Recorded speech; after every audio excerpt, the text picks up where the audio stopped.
There's probably yeasts here just that live naturally. Yeasts are everywhere. Anybody who's ever purchased a used barrel that has come from a winery that has used a commercial strain of yeast has brought that commercial strain of yeast from the other winery into theirs. It's kind of like believing in the tooth fairy.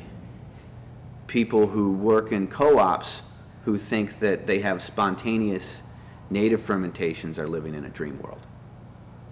You can wish it, you can click your heels, came out of a bag. What people forget is that that bag is an isolate from someone's winery that has just then been built.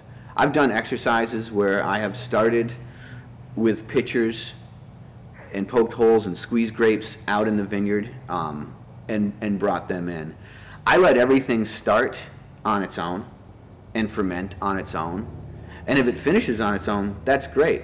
But if I'm down to almost dryness and it's a slow poke, I'll open a bag and I'll finish it off. But I don't use it to start. I use it as a closer because it's got to finish. It's got to go dry. We've got to ferment all of the sugars out.